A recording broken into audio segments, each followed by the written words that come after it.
সবাইকে শুভেচ্ছা। বৈযুক্তিত্র বৈচিত্র্যের গল্পের আসরে আজ শোনাব ফ্রান্স কাফকার একটা গল্প, ইন দ্য পেনাল কলোনি। বাংলায় এটি অনুবাদ করেছেন কবি চৌধুরী। শিরোনাম দিয়েছেন কারা উপনিবেশ।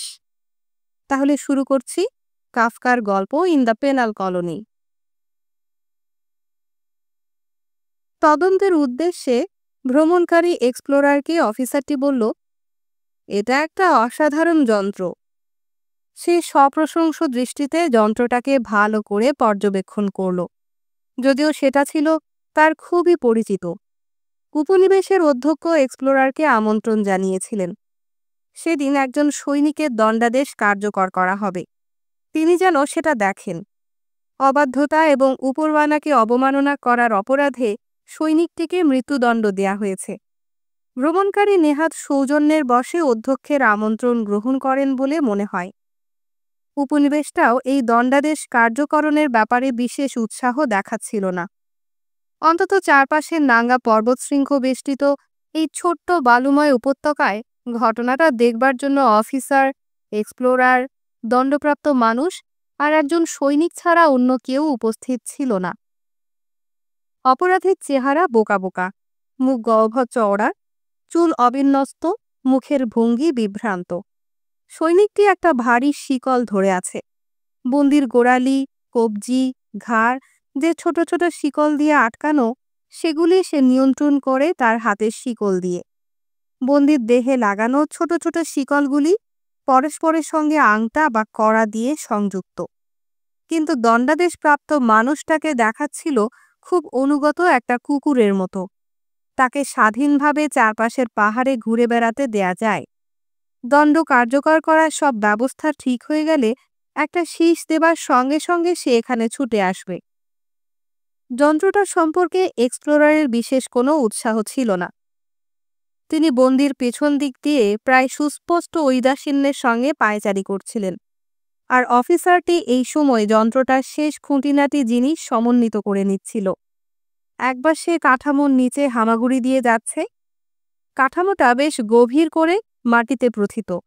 যন্ত্রের অর্ধাংশ পরিদর্শন করার জন্য একবার সে উপরে উঠে যাচ্ছে সিঁড়ি বেয়ে।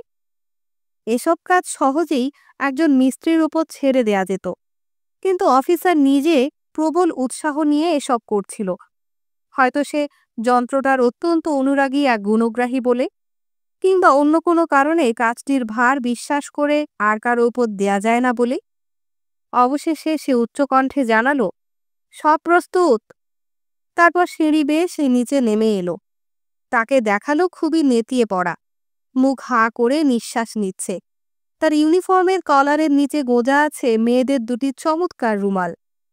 এক্সপ্লোরার বললেন, উষ্ণাঞ্চলের জন্য এই ইউনিফর্ম নিশ্চয়ই খুব ভারী। অফিসার আশা করেছিল তিনি বোধহয় যন্ত্রটার সম্পর্কে কিছু জিজ্ঞাসা করবেন। যাই হোক, সে বলল, অবশ্যই। পাশেই ঠিক করে রাখা বালতির জলে তার তৈলাক্ত চিটচিটে হাত ধুতে ধুতে সে বলল, কিন্তু এই পোশাক আমাদেরকে দেশের কথা মনে করিয়ে দেয়। আমরা আমাদের স্বদেশের কথা ভুলতে চাই না। প্রায় সঙ্গে সঙ্গে একটা তোয়ালে দিয়ে হাত মুছতে মুছতে যন্ত্রটা দেখিয়ে সে বলল, এখন এই মেশিনটা একটু দেখুন। এ পর্যন্ত কয়েকটা জিনিস হাত দিয়ে ঠিক করতে হয়েছে, কিন্তু এখন থেকে এটা স্বয়ংক্রিয়ভাবে চলতে থাকবে। তদন্তের উদ্দেশ্যে ভ্রমণকারী এক্সপ্লোরার মাথা হেলিয়ে তাকে অনুসরণ করলেন। অফিসারটি সকল প্রকার আকস্মিক সম্ভাবনার বিরুদ্ধে নিজেকে সুরক্ষিত রাখার উদ্দেশ্যে বলল, তবু মাঝে মাঝে কিছু গোলমাল হয়েই যায়। আশা করি আজ কোনো গণ্ডগোল হবে না, কিন্তু সে সম্ভাবনার কথা আমাদের মনে রাখতে হবে। এখন এক নাগারে যন্ত্রটার 12 ঘন্টা কাজ করা উচিত, কিন্তু যদি কিছু গোলমাল হয়ও তা হবে খুবই সামান্য ব্যাপার এবং তক্ষুনি তা সারিয়ে ফেলা যাবে। একপাশে কতগুলি বেতের চেয়ার টাল করা ছিল। তার ভেতর থেকে একটা টেনে এনে অবশেষে অফিসার বলল, আপনি একটু বসবেন না? এক্সপ্লোরার এ আমন্ত্রণ প্রত্যাখ্যান করতে পারলেন না। তিনি তখন একটা মাটির গর্তের কিনারে বসেছিলেন। মুহূর্তের জন্য তিনি তার ভেতরে চকিত দৃষ্টিপাত করলেন। গর্তটা খুব গভীর নয়। গর্তের একপাশে খুঁড়ে তোলা মাটি বাঁধের মতো জমিয়ে রাখা হয়েছে। আর তার অপর পাশে দাঁড়িয়ে আছে যন্ত্রটি। অফিসার বলল, অধ্যক্ষ যন্ত্রটা সম্পর্কে আপনাকে কিছু ব্যাখ্যা করে বলেছেন কিনা আমি জানি না। এক্সপ্লোরার আবছাভাবে তার একটা হাত নাড়লেন। তাই ছিল অফিসারটির জন্য যথেষ্ট। এখন সে নিজেই যন্ত্রটি সম্পর্কে সবকিছু তাকে জানাতে পারবে। যন্ত্রের একটা ঘূর্ণায়মান দণ্ডের হাতল ধরে তার গায়ে হেলান দিয়ে সে বলল, আমাদের প্রাক্তন অধ্যক্ষ এই যন্ত্রটি উদ্ভাবন করেছিলেন। একেবারে গোড়ার দিকে সব গবেষণা কাজে আমি তাকে সাহায্য করেছি। কাজটা সমাপ্ত না হওয়া পর্যন্ত আমি সর্বক্ষেত্রে তাতে অংশ নিয়েছি। তবে এটা উদ্ভাবন করার সব কৃতিত্ব তার। আপনি কি আমাদের প্রাক্তন অধ্যক্ষের কথা শুনেছেন? শোনেননি? তো আমি যদি বলি যে এই কারা উপনিবেশের পুরো সংগঠনটাই তার কীর্তি, তাহলে খুব বেশি বলা হবে না। আমরা যারা তার বন্ধু ছিলাম, তিনি মারা যাবার আগেই আমরা বুঝেছিলাম যে এই উপনিবেশের সংগঠন এতে নিখুঁত যে তার উত্তরসূরি, তার মাথায় হাজারটা নতুন পরিকল্পনা থাকলেও এখানে কোনো পরিবর্তন আনতে পারবেন না, অন্তত আগামী বহু বছরের মধ্যে। আর আমাদের ভবিষ্যৎবাণী সত্য প্রমাণিত হয়েছে। নতুন অধ্যক্ষকে এর সত্যতা স্বীকার করতে হয়েছে। দুর্ভাগ্য যে আমাদের প্রাক্তন অধ্যক্ষকে আপনি দেখতে পেলেন না। কিন্তু অফিসার নিজেকে বাধা দিয়ে বলল, আমি এলোমেলো কথা বলে যাচ্ছি। আর এইখানে আমাদের সামনে যন্ত্রটা দাঁড়িয়ে আছে। এর দেখতে পাচ্ছেন ৩টা অংশ আছে। কালের অগ্রযাত্রায় প্রতিটি অংশ তাদের নিজেদের জনপ্রিয় ডাকনাম অর্জন করে নিয়েছে। নিচেরটার নাম সজ্জা, উপরেরটার নাম নকশাবিদ, আর এই যে মাঝখানে যেটা দেখছেন, যেটা ওপর নিচ ওঠানামা করে, তার নাম হলো মই। এক্সপ্লোরার জিজ্ঞাসা করলেন, মই? তিনি খুব মন দিয়ে শুনছিলেন না। ছায়াহীন উপত্যকায় সূর্যের আলো ছিল বড় বেশি তীব্র। ওই পরিস্থিতিতে নিজের ভাবনা চিন্তা গুছিয়ে নেওয়া ছিল বেশ কঠিন। এ অবস্থায় তিনি অফিসারের তৎপরতা দেখে মুগ্ধ হলেন। গায়ে ওই রকম আঁটোসাঁটো সম্পূর্ণ ইউনিফর্ম, যাবতীয় ধরাচূড়া, ইউনিফর্মের কাঁধে অলঙ্করণের বোঝা, তা সত্ত্বেও সে পরম উৎসাহের সঙ্গে যন্ত্রটির কথা বলে যাচ্ছে। শুধু তাই না, কথা বলা ছাড়াও সে এক জায়গায় একটা স্ক্রু শক্ত করছে, অন্য এক জায়গায় নাটবল্টু লাগাবার হাতিয়ার দিয়ে কিছু একটা করছে। কিন্তু সৈনিকটির অবস্থা মনে হলো এক্সপ্লোরারের মতোই। সে বন্দির শিকলটা নিজের দুহাতের কবজিতে পেঁচিয়ে নিয়েছিল। সে দাঁড়িয়েছিল তার বন্দুকের ওপর ভর দিয়ে। সে তার মাথাটা ঝুলে যেতে দিল নিচের দিকে। কোনো কিছুর প্রতি সে মনোযোগ দিচ্ছিল না।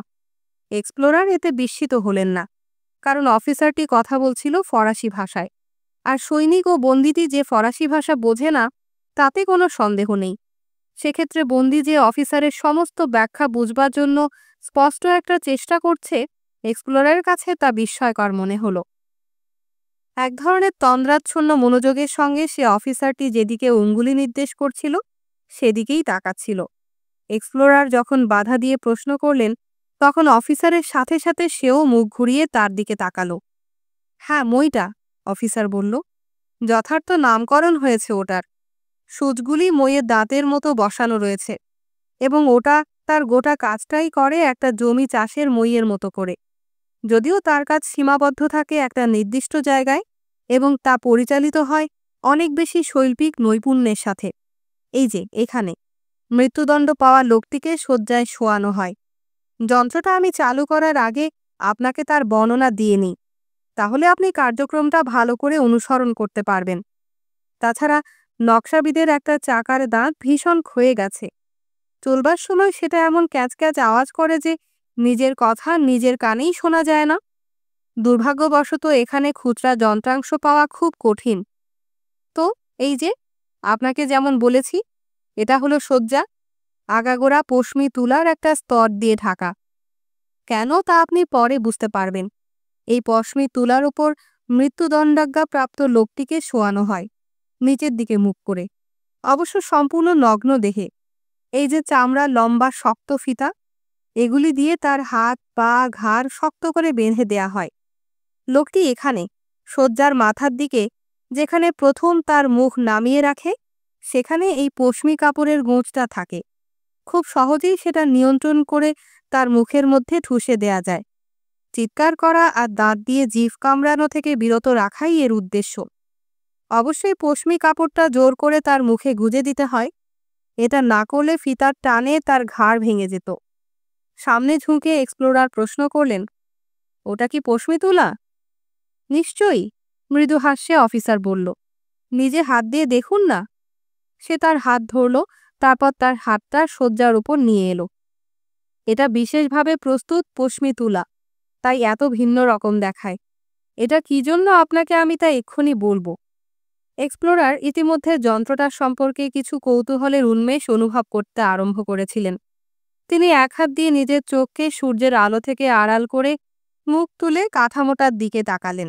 এক বিশাল স্থাপনা, সজ্জা ও নকশাবিদ একই আকারের। দেখে মনে হয় যেন দুটি কালো কাঠের সিন্দুক। নকশাবিদ সজ্জার 2 মিটার উপরে ঝুলে আছে। দুটোর কোণগুলি 4টি তামার দণ্ড দিয়ে আটকানো।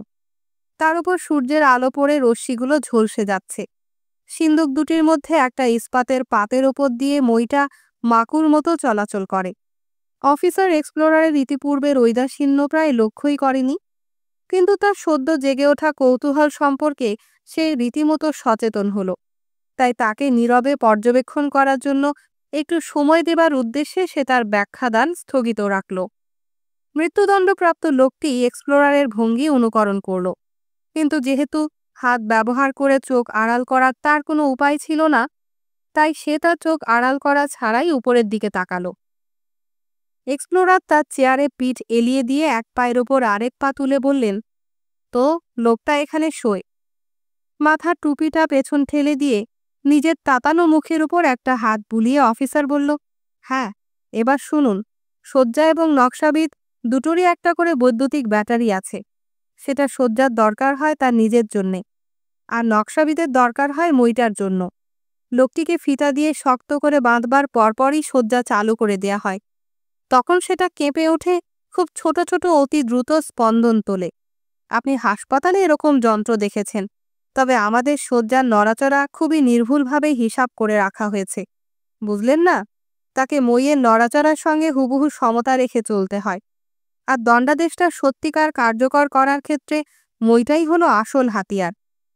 এক্সপ্লোরার জিজ্ঞাসা করলেন, আর দণ্ডাদেশটা কীরকমভাবে দেয়া হয়? আপনি তাও জানেন না? অফিসারের চোখে বিস্ময় ফুটে উঠল। সে ঠোঁট কামড়াল।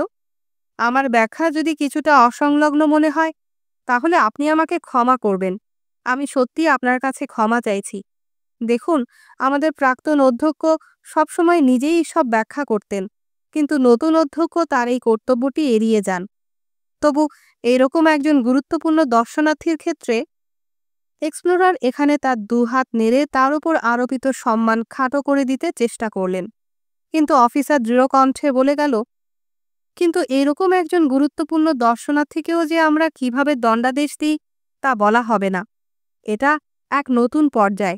এটা সে খুব কড়া একটা ভাষা ব্যবহার করতে যাচ্ছিল, কিন্তু নিজেকে সামলে নিয়ে শুধু বলল, আমাকে জানানো হয়নি।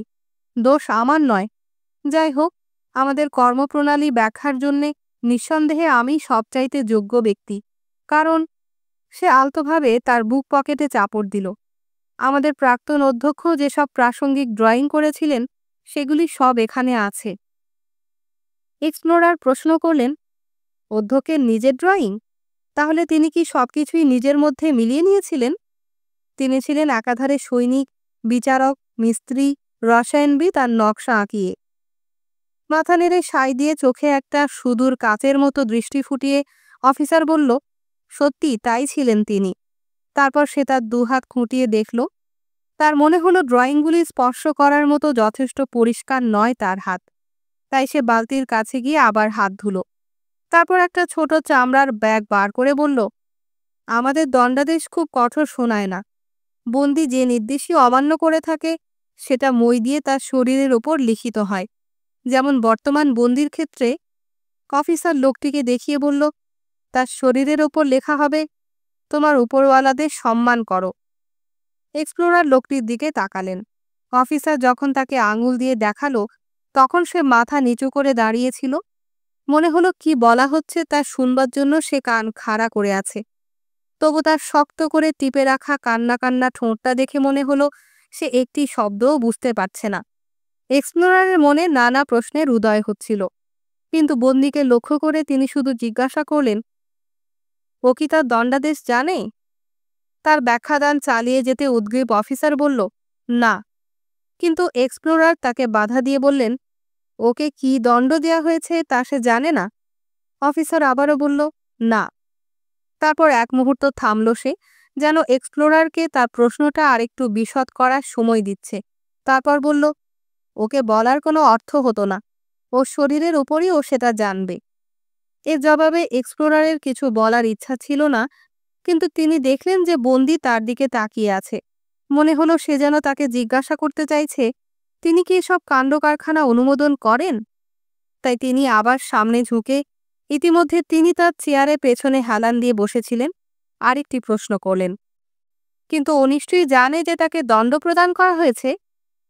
না, তাও জানে না। এক্সপ্লোরারের দিকে তাকিয়ে অফিসার মুচকি হাসল, যেন তিনি আর কি অবাক করা প্রশ্ন করেন তার প্রত্যাশা করছে। এক্সপ্লোরার তার কপালের ঘাম মুছে বললেন, না। তাহলে আসামির কৈফিয়ত যথাযথ হয়েছিল কিনা তাও সে জানে না? কৈফিয়ত দেবার কোনো সুযোগই সে পায়নি। অফিসার অন্যদিকে তাকিয়ে কথাটা বলল, যেন সে আপন মনে কথা বলছে। এরকম স্বব্যাখ্যাত জিনিসকে ব্যাখ্যা করে শোনাবার লজ্জা থেকে যেন সে এক্সপ্লোরারকে রেহাই দিচ্ছে। এক্সপ্লোরার বললেন, কিন্তু আত্মপক্ষ সমর্থনের কোনো না কোনো সুযোগ তো তাকে অবশ্যই দেয়া হয়েছিল। অফিসার বুঝল যে যন্ত্রটার বিশদ ব্যাখ্যাদান হয়তো অনেকক্ষণের জন্য আটকে থাকবে, তাই সে এক্সপ্লোরারের কাছে গেল, নিজের হাত দিয়ে তার বাহু জড়ালো, মৃত্যুদণ্ডপ্রাপ্ত লোকটার দিকে তাকিয়ে তার একটা হাত দোলালো। লোকটি এখন সোজা হয়ে দাঁড়িয়েছে। সে বুঝতে পেরেছে যে এখন সেই সব মনোযোগের কেন্দ্রবিন্দু। সৈনিকও তার শিকলে একটা টান দিল। অফিসার তখন বলল, দেখুন, ব্যাপারটা হচ্ছে এই রকম। এই কারা উপনিবেশে আমি বিচারক নিযুক্ত হয়েছি, কারণ অপরাধ সংক্রান্ত সর্ববিষয়ে আমি ছিলাম প্রাক্তন অধ্যক্ষের সহকারী, আর যন্ত্রটার সম্পর্কে আমার চাইতে বেশি আর কেউ জানে না। আমি পরিচালিত হই একটা নীতি দ্বারা, অপরাধকে কদাপি সন্দেহ করবে না। অন্যান্য আদালত এই নীতি অনুসরণ করতে পারে না, কারণ বহু মতামত নিয়ে তারা গঠিত হয়, আর সেসব খুঁটিয়ে পরীক্ষা করার জন্য রয়েছে উচ্চতর আদালত। এখানে ব্যাপারটা অন্যরকম, অন্তত প্রাক্তন অধ্যক্ষের সময় পর্যন্ত তাই ছিল। নতুন অধ্যক্ষ নিঃসন্দেহে আমার বিচারের ওপর হস্তক্ষেপ করার একটা প্রবণতা দেখিয়েছেন, কিন্তু আমি এখন পর্যন্ত সাফল্যের সঙ্গে তা প্রতিহত করেছি, এবং আমার সে সাফল্য অব্যাহত থাকবে। আপনি মামলাটা সম্পর্কে শুনতে চেয়েছিলেন। বিষয়টা খুব সরল, এখনকার সব মামলার মতোই। এক ক্যাপ্টেন আজ সকালে এই লোকটার সম্পর্কে আমার কাছে অভিযোগ করেছেন। একে তার ভৃত্য হিসাবে বরাদ্দ করা হয়েছিল। এ তার দরজার সামনে শোবে। ডিউটির সময় সে ঘুমিয়েছিল। তার ডিউটি ছিল, বুঝলেন, প্রতি ঘন্টা বাজবার সঙ্গে সঙ্গে ক্যাপ্টেনের দরজাকে স্যালুট করা। খুব কঠিন ডিউটি নয়, তবে খুব প্রয়োজনীয়, কারণ সে ছিল একই সঙ্গে ভৃত্য ও প্রহরী, আর দুটি কাজেই তাকে থাকতে হতো সতর্ক। লোকটা ঠিকমতো তার ডিউটি করছে কি না ক্যাপ্টেন গতরাতে সেটা দেখতে চান। ঘড়িতে রাত 2টো বাজার শব্দ হতেই তিনি দরজা খুলে বাইরে এসে দেখতে পেলেন যে লোকটা গুটিসুটি মেরে ঘুমাচ্ছে। তিনি তার ঘোড়ার চাবুক দিয়ে ওর মুখের ওপর সজোরে আঘাত করেন। উঠে দাঁড়িয়ে ক্ষমা ভিক্ষা করার পরিবর্তে লোকটা ক্যাপ্টেনের পা আঁকড়ে তাকে নাড়া দিয়ে চিৎকার করে বলেছিল, চাবুকটা এক্ষুনি ছুঁড়ে ফেলে দিন, নইলে আমি আপনাকে জ্যান্ত খেয়ে ফেলব। এই হলো সাক্ষ্য প্রমাণ। ক্যাপ্টেন 1 ঘন্টা আগে আমার কাছে এসেছিলেন। আমি তার স্টেটমেন্ট লিখে নিই এবং তার সঙ্গে আমি দণ্ডাদেশও যোগ করে দিই। তারপর লোকটাকে শিকল পরিয়ে বন্দি করা হয়। ব্যাপারটা ছিল খুবই সহজ। আমি যদি প্রথমে লোকটাকে আমার সামনে ডাকতাম, তাকে জিজ্ঞাসাবাদ করতাম, তাহলে বিষয়টা তালগোল পাকিয়ে যেত। সে আমাকে মিথ্যা কথা বলতো, আর আমি যদি তার মিথ্যা কথাগুলি ধরিয়ে দিতাম, তাহলে সে তার মিথ্যা সমর্থনে আরও নতুন নতুন মিথ্যা কথা বলতো, এবং ব্যাপারটা ওইভাবে চলতেই থাকত। আর এখন এখন আমি তাকে আমার হাতের মুঠোয় পেয়েছি, এবং আমি তাকে ছাড়ব না। বিষয়টা এখন আপনার কাছে পরিষ্কার হয়েছে তো? কিন্তু আমরা সময় নষ্ট করছি। প্রাণদণ্ড কার্যকর করার সময় হয়ে এসেছে, আর আমি এখনো যন্ত্রটার সব ব্যাখ্যা আপনাকে দিতে পারিনি। সে এক্সপ্লোরারকে আবার তার চেয়ারে বসিয়ে যন্ত্রটার কাছে এগিয়ে গিয়ে বলতে শুরু করলো, এই যে দেখতে পাচ্ছেন, মইয়ের আকৃতি হলো মানবদেহের মতো। এ অংশ হচ্ছে স্কন্ধের জন্য, এই অংশ দুটো পায়ের জন্য, আর মাথার জন্য হচ্ছে শুধু এই ছোট্ট তীক্ষ্ণ সূচিমুখ, এই ধাতব কিলকটা। সব পরিষ্কার বুঝতে পারছেন তো? তার ব্যাখ্যাকে সম্পূর্ণ ও সর্বাত্মক করার জন্য ব্যগ্র অফিসার অমায়িকভাবে এক এক্সপ্লোরারের সামনেই ঈষৎ ঝুঁকে দাঁড়ালো। এক্সপ্লোরার তার দু চোখে ভ্রুকুটি নিয়ে মইটার দিকে তাকালেন। বিচার সম্পর্কিত কার্যপ্রণালীর ব্যাখ্যা তাকে সন্তুষ্ট করেনি। তিনি অবশ্য নিজেকে স্মরণ করিয়ে দিলেন যে এটা আসলে একটা কারা উপনিবেশ এবং এখানে অগতানুগতিক বিশেষ ব্যবস্থা গ্রহণের দরকার হয়, আর সামরিক শৃঙ্খলা রক্ষা করতে হয় একেবারে শেষ অবধি। তার মনে হলো নতুন অধ্যক্ষের ওপর কিছুটা আশা রাখা যেতে পারে। তিনি ইতিমধ্যে কিছু নতুন পদ্ধতি প্রবর্তনের কথা ভাবছেন, অবশ্যই পর্যায়ক্রমে। অফিসারের সংকীর্ণ ধ্যান ধারণা যা অনুধাবন করতে অসক্ষম। তার এই চিন্তাধারা অনুসরণ করে তিনি পরবর্তী প্রশ্নটি করলেন, অধ্যক্ষ কি আজ প্রাণদণ্ড কার্যকর করার অনুষ্ঠানে উপস্থিত থাকবেন? এইরকম সরাসরি প্রশ্নে অফিসারের চোখ মুখ কুঁচকে উঠল। তার বন্ধুত্বপূর্ণ ভঙ্গি অপসৃত হল। সে বলল, সেটা নিশ্চিত নয়। সে কারণেই আমাদের সময় নষ্ট করা চলবে না। অনিচ্ছা থাকলেও আমার ব্যাখ্যাদানকে এখন সংক্ষিপ্ত করতে হবে, কিন্তু অবশ্যই আগামীকাল যন্ত্রটা সাফসুতরো করার পর। যন্ত্রটার এই একটা অসুবিধা, খুব নোংরা হয়ে যায়, তো তখন আমি সবকিছু বিশদভাবে পুনর্বর্ণনা করতে পারবো। তাই এখনকার মতো শুধু অপরিহার্য বিষয়গুলি তুলে ধরছি। লোকটি শয্যার উপর শোবার পর সেটা যখন কাঁপতে শুরু করে, তখন মইটাকে তার শরীরের ওপর নামিয়ে দেয়া হয়। ওটা স্বয়ংক্রিয়ভাবে নিজেকে নিয়ন্ত্রণ করে, যেন সূঁচগুলি খুব হালকাভাবে তার ত্বক স্পর্শ করে। একবার সংযোগ স্থাপিত হয়ে গেলে ইস্পাতের ফিতাটার সঙ্গে সঙ্গে একটা শক্ত দৃঢ় পাতে রূপান্তরিত হয়ে যায়, আর তখনই প্রদর্শনীটা শুরু হয়। একজন অজ্ঞ দর্শক এক শাস্তির সঙ্গে অন্য শাস্তির কোনো প্রভেদ দেখবে না। মইটা সমান নিয়মানুবর্তিতার সঙ্গে তার কাজ করতে থাকে। তার কম্পনের সঙ্গে সঙ্গে মইয়ের দাঁতগুলি শায়িত দেহের ত্বক ফুটো করতে থাকে, আর শয্যার স্পন্দনের সঙ্গে সঙ্গে লোকটার শরীরও কাঁপতে থাকে। মইটা কাচের তৈরি, যেন দণ্ডাদেশের প্রকৃত অগ্রগতি চোখে দেখতে পাওয়া যায়। কাচে সুই বসানোর ব্যাপারটা একটা কারিগরি সমস্যা হয়ে উঠেছিল, কিন্তু বেশ কিছু পরীক্ষা নিরীক্ষার পর আমরা সে অসুবিধা কাটিয়ে উঠি। মানে কোনো কষ্ট স্বীকারকেই আমরা অত্যধিক মনে করিনি। আর এখন যে কেউ কাচের মধ্য দিয়ে দেহের ওপর কিভাবে লেখা হচ্ছে সেটা দেখতে পারে। আপনি কি আরেকটু কাছে সরে এসে সূঁচগুলি দেখতে চান? এক্সপ্লোরার ধীরে ধীরে উঠে হেঁটে গিয়ে মইয়ের উপর ঝুঁকে দাঁড়ালেন। অফিসার বলল, এই দেখুন, এখানে দুরকম সূঁচ আছে, নানা রকম প্যাটার্নে সাজানো। প্রতিটি লম্বা সূচের পাশে আছে একটা করে ছোট সূচ। লম্বা সূচটা লেখার কাজ করে, আর ছোট সূচটা এক পশলা জল ছিটিয়ে দেয়, যেন রক্ত ধুয়ে যায় এবং লেখাটা পরিষ্কার থাকে। রক্ত আর জল তখন এই ছোট ছোট জুলিগুলি দিয়ে প্রধান জুলিটায় গিয়ে পড়ে, তারপর সেখান থেকে একটা বজ্র পাইপ দিয়ে গর্তে পড়ে। ঠিক কোন পথ দিয়ে রক্ত আর জল প্রবাহিত হয় অফিসার সেটা তার আঙুল টেনে দেখিয়ে দিল। ছবিটা যথাসম্ভব জীবন্ত করার লক্ষ্যে সে বজ্র পাইপের নিচে তার দুহাত পাতল, যেন প্রবাহিত রক্ত জলের স্রোত সে তার নিজের হাতে তুলে নিচ্ছে।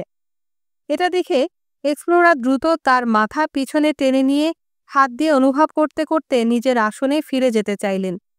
আতঙ্কিত চোখে তিনি লক্ষ্য করলেন যে কাছে সরে এসে মইটা দেখার জন্য অফিসার যে আমন্ত্রণ জানিয়েছিল, সেটা শুনে দণ্ডপ্রাপ্ত মানুষটাও তাকে অনুসরণ করে সেখানে গিয়ে উপস্থিত হয়েছে।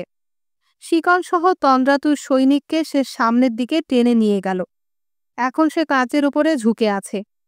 বোঝা যাচ্ছিল যে ওই দুই ভদ্রলোক সেখানে কি দেখছিলেন সে তার বিভ্রান্ত চোখ দিয়ে তা বুঝতে চেষ্টা করছিল, কিন্তু যেহেতু সে অফিসারের ব্যাখ্যার কিছুই বুঝতে পারেনি, সেহেতু সে এটাও মাথামুন্ডু কিছুই বুঝতে পারল না। সে এদিকে ওদিকে উঁকি দিচ্ছিল। সে কাচের এ মাথা থেকে ও মাথা পর্যন্ত দেখছিল। এক্সপ্লোরার তাকে সেখান থেকে হটিয়ে দিতে চাইলেন, কারণ সে যা করছে তা হয়তো শাস্তিযোগ্য অপরাধ, কিন্তু অফিসারটি শক্ত হাতে তাকে নিরস্ত করল। তারপর অন্য হাত দিয়ে বাঁধের ওপর থেকে একটা মাটির ডেলা তুলে নিয়ে সৈনিকের গায়ে ছুঁড়ে মারল। সৈনিক একটা ঝাঁকুনি দিয়ে চোখ খুলল। মৃত্যুদণ্ড পাওয়া লোকটা কি দুঃসাহসের কাজ করেছে সেটা দেখল। তার হাতের বন্দুকটা সে মাটিতে পড়ে যেতে দিল।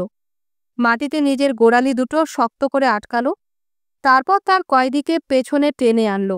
সে হোঁচট খেয়ে সঙ্গে সঙ্গে পড়ে গেল। সৈনিকটি তখন দাঁড়িয়ে দাঁড়িয়ে পড়ে থাকা কয়েদিকে দেখতে লাগল। কয়েদিটি তার শিকল টানাটানি করছে, চেষ্টা করছে উঠে দাঁড়াতে। অফিসার লক্ষ্য করল যে কয়েদিটার জন্য এক্সপ্লোরারের মনোযোগ বড় বেশি বিঘ্নিত হচ্ছে। সে সৈনিককে উদ্দেশ্য করে চিৎকার করে উঠল, ওকে ওর পায়ের ওপর দাঁড় করিয়ে দাও। বস্তুতপক্ষে এক্সপ্লোরার তখন যন্ত্রের দিকে কোনো দৃষ্টি না দিয়ে মইয়ের গায়ে হেলান দিয়ে কয়েদির কি হচ্ছে একাগ্র চিত্রে তা লক্ষ্য করছিলেন। অফিসার আবার চেঁচিয়ে উঠল, সাবধানে। সে নিজেই যন্ত্রটা ঘুরে কয়েদির কাছে গেল। কাঁধের নিচে দুহাত দিয়ে সৈনিকটির সাহায্যে তাকে তুলে তার পায়ের ওপর দাঁড় করিয়ে দিল। কিন্তু তার দেহের নিচে তার পা দুটি কেবলই পিছলে যেতে থাকল। অফিসার তার কাছে ফিরে আসতেই এক্সপ্লোরার বললেন, এখন আমি এ সম্পর্কে সব জানলাম। অফিসার তার বাহু জড়িয়ে উপর দিকে দেখিয়ে বলল, সবচাইতে তাৎপর্যময় জিনিসটা ছাড়া আর সবই। মইয়ের নড়াচড়া নিয়ন্ত্রণকারী চাকাগুলি সব আছে নকশাবিদদের মধ্যে। আর দণ্ডাদেশের চাহিদা অনুযায়ী লেখাটা নিয়ন্ত্রিত হয় এই কলকবজাটি দ্বারা। আমি এখনও প্রাক্তন অধ্যক্ষের আঁকা নকশা অনুসরণ করি। এই যে দেখুন। সে চামড়ার ব্যাগ থেকে কয়েকটা কাগজ বার করল। কিন্তু আমি দুঃখিত, আপনাকে আমি এগুলি দিতে পারবো না। এগুলি আমার সবচাইতে মূল্যবান সম্পদ। এই যে এখানে বসুন, আমি কাগজগুলি এইভাবে আপনার সামনে মেলে ধরব এবং আপনি সবকিছু বেশ ভালোভাবেই দেখতে সক্ষম হবেন। সে প্রথম পাতাটা মেলে ধরল। এক্সপ্লোরার প্রশংসাসূচক কিছু বলতে পারলে খুশি হতেন, কিন্তু তিনি দেখলেন গোটা পাতা জুড়ে শুধু অসংখ্য রেখা, জটিল এক গোলকধাঁধা।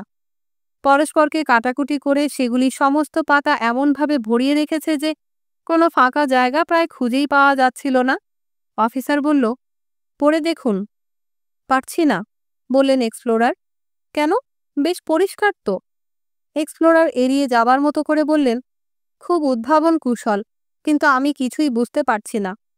অফিসার সহাস্যে বলল, হ্যাঁ, এটা স্কুলের শিশুদের লিপিকলা নয়। এটা খুব মনোযোগ সহকারে অধ্যয়ন করতে হয়। সে কাগজটা আবার তার ব্যাগে রেখে দিয়ে বলল, আমি নিশ্চিত আপনিও শেষে সব বুঝতে পারবেন। অবশ্য হস্তলিপিটা সহজ সরল হতে পারে না। লোকটাকে সরাসরি মেরে ফেলার কথা নয়, সেটা ঘটবে একটা বিরতির পর, গড়ে 12 ঘন্টা পরে।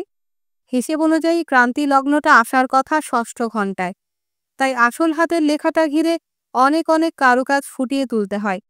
মূল লিপি থেকে সরু বেল্টের মতো কোমরটা জড়িয়ে থাকে। শরীরের বাকি সব জায়গা সংরক্ষিত থাকে অলঙ্করণের জন্যে। মই আর এই সমগ্র যন্ত্রটা যে কি করে, আপনি কি এখন তার যথাযথ মূল্যায়ন করতে পারছেন? দেখুন। সে ছুটে সিঁড়ি বেয়ে উপরে উঠে গেল। একটা চাকা ঘোরালো। নিচের দিকে তাকিয়ে ডাক দিয়ে বলল, সাবধান, একপাশে সরে দাঁড়ান। আর তখনই সবকিছু চালু হলো। চাকাটা ক্যাঁচ ক্যাঁচ শব্দ না করলে ব্যাপারটা হতো চমকপ্রদ। অফিসার চাকার শব্দে যেন বিস্মিত। তার দিকে মুষ্টিবদ্ধ হাত দেখালো।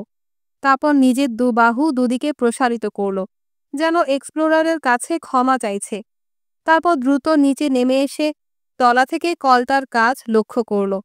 তার মনে হলো এখনও সবকিছু সম্পূর্ণ ঠিকঠাক নয়, তবু তার চোখেই এটা ধরা পড়ল, আর কারো কাছে নয়। সে আবার উপরে উঠল। নকশাবিদের অভ্যন্তরে দুহাত দিয়ে কিছু একটা করল। তারপর অধিকতর দ্রুততার সঙ্গে নিচে নামার জন্য সিঁড়ি না ব্যবহার করে একটা দণ্ড ধরে পিছলে নেমে এলো।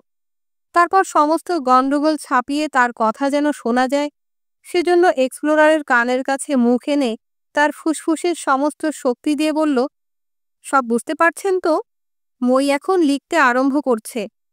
যখন এটা লোকটার পিঠে প্রথম খসড়া খোদাই করার কাজ শেষ করবে, তখন মইকে লিখবার জন্য নতুন জায়গা দেবার উদ্দেশ্যে পশমি তুলার স্তরটি গড়াতে আরম্ভ করবে এবং ধীরে ধীরে দেহটাকে উল্টে দেবে। ইত্যবসারে লিখিত কাঁচা অংশটা পশমি তুলার উপর পড়ে থাকবে। ওই তুলা রক্তের ধারাকে রোধ করার জন্য বিশেষভাবে তৈরি। আর এইভাবে পরবর্তী পর্যায়ে লেখাকে গভীরতর করার জন্য সবকিছু প্রস্তুত হয়ে যাবে। এবার দেহটা আরও একটু ঘোরার সঙ্গে সঙ্গে মইয়ের কিনারার এই দাঁতগুলি ক্ষতস্থান থেকে পশমি তুলা টেনে তুলে আনবে। তারপর তা ফেলে দেবে গর্তের ভেতর, এবং তখনই মই তৈরি হবে আরও কাজের জন্য। এইভাবে সেটা লিখতে থাকবে, গভীর থেকে গভীরতর করে, পুরো 12 ঘন্টা ধরে। প্রথম 6 ঘন্টা মৃত্যুদণ্ডপ্রাপ্ত মানুষটা বেঁচে থাকে, প্রায় আগের মতোই, শুধু যন্ত্রণা ভোগ করে। 2 ঘন্টা পরে পশমের গোঁজটা তার মুখ থেকে সরিয়ে ফেলা হয়, কারণ তখন আর তার চিৎকার করার শক্তি থাকে না। এইখানে শয্যার মাথার কাছে বৈদ্যুতিকভাবে গরম করা পাত্রে কিছু গরম চালের জাউ ঢেলে দেয়া হয়, যা থেকে লোকটা ইচ্ছা করলে তার জিভ যতটা চেটে নিতে সক্ষম ততটা খেতে পারে। ওদের কেউই এ সুযোগ নেয়নি এমন একটি ঘটনাও আমি স্মরণ করতে পারি না। আর আমার অভিজ্ঞতা ব্যাপক। শুধুমাত্র 6ষ্ঠ ঘন্টায় লোকটার খাবার সব ইচ্ছা উবে যায়। তখন আমি সচরাচর হাঁটু গেড়ে কি ঘটছে তা খুব মনোযোগ দিয়ে লক্ষ্য করি। সাধারণত লোকটা তার শেষ গ্রাস গিলতে পারে না, মুখের এপাশ থেকে ওপাশ নাড়াচাড়া করে, তারপর গর্তের মধ্যে উগড়ে ফেলে দেয়। আমাকে তড়িৎ গতিতে মাথা সরিয়ে নিতে হয়, নইলে আমার মুখের উপরেই সে সব বমি করে দিত। কিন্তু এই 6ষ্ঠ ঘন্টায় সময় থেকেই সে কি যে শান্ত হয়ে ওঠে, যে সবচাইতে হাবাগোবা সেও সব বুঝতে শুরু করে। আলোটা প্রথম ফুটে ওঠে চোখের চারপাশে, সেখান থেকে তা চারপাশে ছড়িয়ে পড়ে। এমন একটা মুহূর্তের সৃষ্টি হয় যখন একজন মানুষ নিজেই মইয়ের নিচে শুয়ে পড়তে প্রলুব্ধ বোধ করে। লোকটা তখন খোদিত লেখাগুলি বুঝতে শুরু করে। তার বেশি আর কিছু হয় না। সে তার ঠোঁট মুখ কুঞ্চিত করে, যেন কিছু শুনছে। আপনি তো দেখেছেন চোখ দিয়ে ওই লেখার মর্মোদ্ধার করা কত কঠিন, কিন্তু আমাদের লোকটা তার মর্মোদ্ধার করে নিজের ক্ষতগুলি দিয়ে।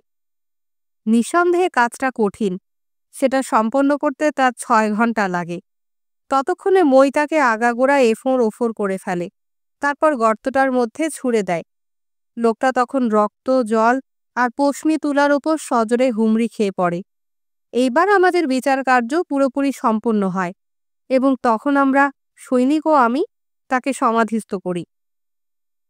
এক্সপ্লোরার অফিসারের দিকে কান পেতে নিজের কোটের পকেটে হাত ঢুকিয়ে যন্ত্রটার কাজ লক্ষ্য করছিলেন। প্রাণদণ্ডাদেশ পাওয়া লোকটিও তা লক্ষ্য করছিল, যদিও কিছুই তার বোধগম্য হচ্ছিল না। সে সামান্য ঝুঁকে গভীর মনোযোগের সঙ্গে চলমান সূচগুলি দেখছিল। এই সময় অফিসারের কাছ থেকে ইঙ্গিতে একটা নির্দেশ পেয়ে সৈনিকটি বন্দির পেছন থেকে একটা ছুরি দিয়ে একটানে তার জামা আর প্যান্ট চিরে ফেলল। সেগুলি পড়ে গেল। লোকটা তার নগ্নতা ঢাকবার জন্যে তার পরন্ত কাপড় জামা আঁকড়ে ধরার চেষ্টা করল, কিন্তু সৈনিক তাকে আকাশে উঁচু করে ধরল, তারপর তাকে নাড়িয়ে তার শেষ বস্ত্রখণ্ডটি পর্যন্ত নিচে ফেলে দিল। অফিসার যন্ত্রটা বন্ধ করে দিল, আর তখন আকস্মিক স্তব্ধতার মধ্যে মৃত্যুদণ্ডাদেশ পাওয়া লোকটাকে মইয়ের নিচে শুইয়ে দেয়া হলো। তার গায়ে শিকলগুলি ঢিলা করে দিয়ে এবার সে জায়গায় ফিতাগুলি শক্ত করে বাঁধা হলো। প্রথমে এটা বন্দির কাছে বেশ স্বস্তিদায়ক মনে হলো। লোকটা ছিল ক্ষীণকায়, তাই মইকে ঠিক মাপে আনার জন্য একটু নামাতে হলো। সূচের অগ্রভাগগুলি তাকে স্পর্শ করতেই তার ত্বক থরথর করে কেঁপে উঠল। এই সময় সৈনিক যখন তার ডান হাত বাঁধতে ব্যস্ত, তখন সে হঠাৎ উদ্ভ্রান্তের মতো তার বাঁ হাত সজোরে ছুঁড়ল। ঘটনাচক্রে এক্সপ্লোরার ঠিক ওই দিকেই দাঁড়িয়েছিলেন। অফিসার আর চোখে এক্সপ্লোরারকে মন দিয়ে দেখছিল, যেন এই প্রাণদণ্ড কার্যকর করার অনুষ্ঠান তার উপর কি অভিঘাত ফেলছে তার মুখের অভিব্যক্তি থেকে সে সেটা বুঝতে চাইছিল। ব্যাপারটা তো তাকে তড়িঘড়ি করে হলেও ব্যাখ্যা করা হয়েছে। বন্দির হাতের ফিতাটা ছিঁড়ে গেল। সম্ভবত সৈনিক সেটা অতিমাত্রায় শক্ত করে বেঁধেছিল। অফিসারকে এবার হস্তক্ষেপ করতে হলো। সৈনিক ফিতার ছেঁড়া অংশ তুলে তাকে দেখালো। তখন অফিসার তার কাছে এগিয়ে গেল, তার মুখ তখনও এক্সপ্লোরারের দিকে ফেরানো। অফিসার বলল, এটা খুব জটিল একটা যন্ত্র, মাঝে মাঝে একটা কিছু ভেঙে বা নষ্ট করে যেতেই পারে। এর কোনো চারা নেই, কিন্তু সেজন্য কাউকে তার সাধারণ মূল্যায়ন করা থেকে বিচ্যুত হওয়া চলে না। তাছাড়া ফিতার ব্যাপারটা খুব সহজেই শুধরে নেওয়া যাবে। আমি সে জায়গায় একটা শিকল ব্যবহার করব। অবশ্যই এর ফলে ডান বাহুর স্পন্দনের সূক্ষ্মতা একটু ব্যাহত হবে বইকি। শিকলটা জড়াতে জড়াতে সে বলল, যন্ত্রের রক্ষণাবেক্ষণের জন্য বরাদ্দকৃত অর্থ এখন খুব বেশি হ্রাস করা হয়েছে। আগের অধ্যক্ষের সময় শুধু এর জন্য সংরক্ষিত অর্থ থেকে প্রয়োজনীয় অঙ্ক আমি বিনা বাধায় খরচ করতে পারতাম। তাছাড়া একটা গুদামও ছিল, সেখানে মেরামতের যাবতীয় যন্ত্রাংশ থাকত। আমি স্বীকার করছি যে আমি খুব বেহিসাবিভাবে সেসব ব্যবহার করেছি, মানে অতীতে, এখন নয়। এখন নতুন অধ্যক্ষ আমাদের পুরনো রীতি পদ্ধতির খুঁত ধরবার জন্য যেন সর্বদা এক পায়ে দাঁড়িয়ে থাকেন। আমি যদি একটা নতুন ফিতা চেয়ে পাঠাই, তাহলে প্রমাণ হিসেবে পুরনোটা আমাকে জমা দিতে হয়, আর একটা নতুন ফিতা আসতে 10 দিন লেগে যায়। কিন্তু ফিতা ছাড়া কিভাবে আমি এই যন্ত্র চালাবো তা নিয়ে কেউ মাথা ঘামায় না। এক্সপ্লোরার মনে মনে ভাবলেন, অন্যের কাজকর্মে দৃঢ়তার সঙ্গে হস্তক্ষেপ করা সবসময় খুব একটা নাজুক ব্যাপার। তিনি কারা উপনিবেশটির সদস্য নন, এটা যে রাষ্ট্রের অন্তর্গত, তিনি সে রাষ্ট্রেরও নাগরিক নন। তিনি যদি এই প্রাণদণ্ডের বিরুদ্ধে কথা বলেন কিংবা সত্যি সত্যি এটা বন্ধ করতে চেষ্টা করেন, তখন তারা হয়তো তাকে বলবে, তুমি একজন বিদেশি, তুমি বাবু তোমার নিজের চরকায় তেল দাও। তিনি এর কোনো জবাব দিতে পারবেন না, যদি না তিনি বলেন যে এক্ষেত্রে তিনি নিজেই খুব অবাক হয়ে যাচ্ছেন, কারণ তিনি ভ্রমণ করেন শুধু একজন পর্যবেক্ষক হিসাবে।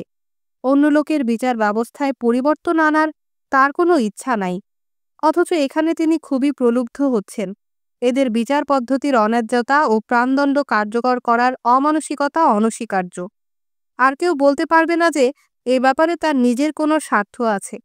মৃত্যুদণ্ডপ্রাপ্ত লোকটি তার সম্পূর্ণ অপরিচিত, সে তার স্বদেশবাসীও নয়, এমনকি তার প্রতি তিনি বিশেষ সহানুভূতিশীলও নন। খুব উচ্চ মহল থেকে এক্সপ্লোরারের জন্য সুপারিশ ছিল, এরা তাকে অতিশয় সৌজন্যের সঙ্গে অভ্যর্থনা জানিয়েছে। প্রাণদণ্ড কার্যকর করা দেখতে তাকে আমন্ত্রণ জানানো হয়েছে, আর এই শেষের ব্যাপারটি থেকে মনে হয় তার মতামত এখানে সাদরে গৃহীত হবে।